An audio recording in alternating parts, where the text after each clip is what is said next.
नमस्कार दोस्तों, scary files में आशीष के साथ आप सभी लोगों का फिर से स्वागत है एक और खौफनाक और दिल को दहला देने वाले एपिसोड में। दोस्तों, ये जो कहानी है बिल्कुल सत्य घटना पर आधारित है, जो कि जसप्रीत नाम की लड़की के साथ घटित हुई थी। दोस्तों, वैसे आपने काफ़ी डरावनी या फिर भूतिया रेलवे स्टेशन के बारे में सुना होगा, या फिर भूतिया बस स्टैंड के बारे में, या फिर घर के बारे में सुना होगा, काफ़ी सुना होगा मेरा मानना है। लेकिन दोस्तों, मैं आपके सामने एक मुंबई के एक ऐसे रेलवे स्टेशन की खबर लेकर सामने आ चुका हूँ जिसका नाम अंधेरी रेलवे स्टेशन है, और जहाँ पर एक जसप्रीत नाम की लड़की काम किया करती थी। यानी कि उसका घर रेलवे स्टेशन से करीबन 2-4 किलोमीटर दूरी था, और जसप्रीत अपना काम रेलवे स्टेशन पर काम किया करती थी। वहाँ पर कुछ भी काम लगा लो, शौचालय का काम या फिर और भी बहुत सारे काम होते हैं, जो कि ये मुझे नहीं पता कौन सी डिग्री थी उसके पास, कौन सी कैटेगरी थी, लेकिन जसप्रीत अपना काम अच्छे से कर रही थी। करीबन 5 से 6 साल हो चुके थे जसप्रीत को वहाँ से काम करते हुए। और ये कहानी जो दोस्तों मैं आपको सुना रहा हूँ, ये करीबन 15 साल पुरानी है, जो कि जसप्रीत के साथ घटना घटित हुई थी। जी हाँ दोस्तों, ऐसे ही जसप्रीत काम कर रही थी, अपना काम ख़त्म कर रही थी। तभी यानी कि जसप्रीत की शाम को छुट्टी होती थी। शाम को करीबन 5-6 बजे के बीच छुट्टी होती थी, और वो करीबन 15-20 मिनट में ही घर पहुंच जाते थे। यदि ऑटो ले तो 5 मिनट लगते थे। ऐसे ही जसप्रीत अपना सारा काम ख़त्म करके एक दिन रेलवे स्टेशन से गुजर रही थी, यानी कि जो अंधेरी स्टेशन है मुंबई का, वहाँ से गुजर रही थी। तभी वो देखती है कि वहाँ पर कोई लड़की है जिसकी मौत हो चुकी है, और सभी लोग इधर उधर घूम रहे हैं, कोई भी उस लड़की की तरफ नहीं देख रहा। यानी कि मतलब जो वो थी जसप्रीत, उसकी ही नज़र उस लड़की पर जा रही थी, बाकी कोई भी लोग नहीं देख रहा था। सब अपना अपना काम कर रहे थे, कोई फ़ोन चला रहा था, कोई चिप्स पी रहा था, कोई ठंडा पी रहा था। ऐसे ही सभी अपने काम में मस्त थे, और सभी के सभी अपने काम में बहुत ही ज़्यादा मस्त थे। लेकिन जो लाश थी दोस्तों जसप्रीत के सामने, वो लड़की की लाश केवल जसप्रीत को ही दिखाई दे रही थी, जो कि स्टेशन के बीचों बीच पड़ी थी। और तभी जसप्रीत अपनी जैकेट उतारती है। उस समय सर्दियों का समय था जब जसप्रीत जॉब कर रही थी।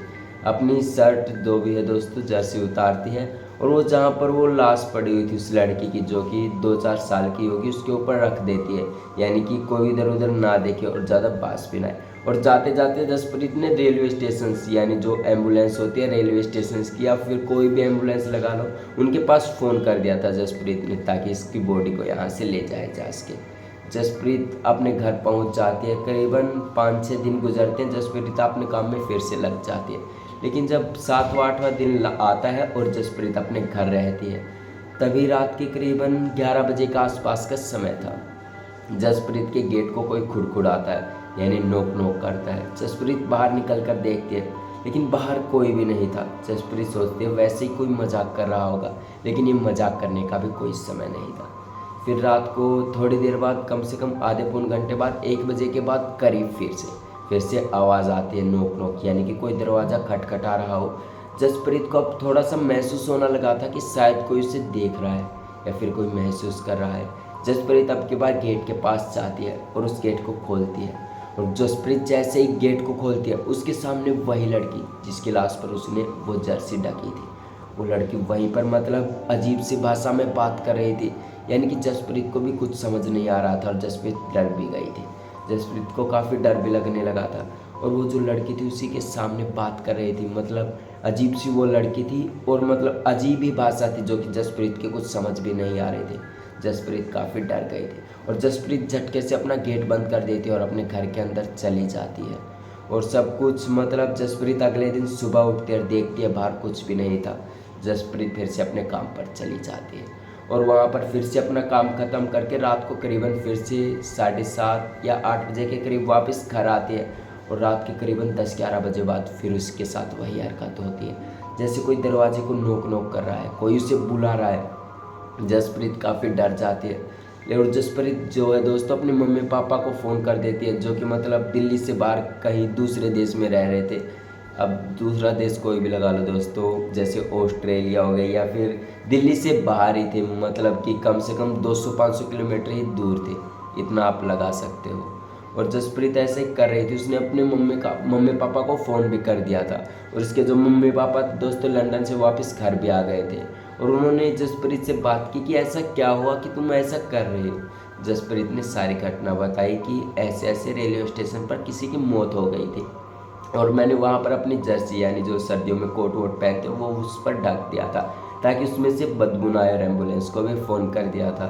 जब उसके मम्मी पापा इस बात को मतलब ज़्यादा गौर करते हैं और वो रेलवे स्टेशन पर जाकर इस बात के बारे में पूछते हैं जो लोगों के पास, जो कि लोग वहाँ पर रहते हैं, यानी रेलवे स्टेशन में भी सभी से पूछते हैं कि क्या किसी की मृत्यु यहाँ पर हुई थी।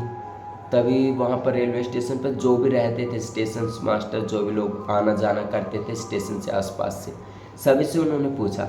सभी लोगों ने ना ही में जवाब दिया, क्योंकि वहाँ पर किसी की मौत ही नहीं हुई थी। जब ये बात उसके पापा ने जसप्रीत को बताई, जसप्रीत के पापा ने जसप्रीत को बताई, तो जसप्रीत थोड़ी हैरान थी, लेकिन क्या करते, पर जो भी था जसप्रीत को सच ही लग रहा था।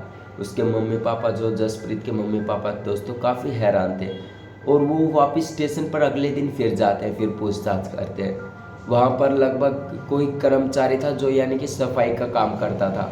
वो उनसे बताता है कि हाँ, 10 साल पहले यहाँ पर एक लड़की की मौत हो गई थी, जो कि रेल के नीचे आ गई थी, यानी कट गई थी।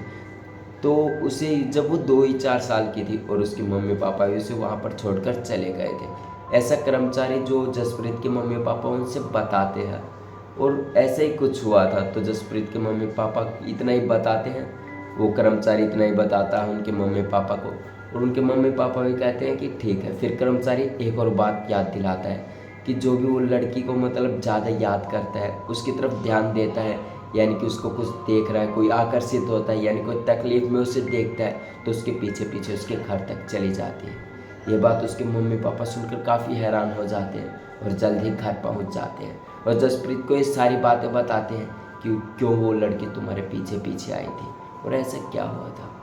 तो दोस्तों, ये थी आज की कहानी, जो कि विजिट करने में मुझे काफ़ी मज़ा आया। तो बताइए दोस्तों कमेंट सेक्शन में कमेंट करके आपको ये कहानी कैसी लगी, और दोस्तों ऐसी ही कहानियाँ सुनने के लिए चैनल को सब्सक्राइब कर लें। तब तक के लिए जय हिंद दोस्तों, मिलते हैं अगले शनिवार को फिर से।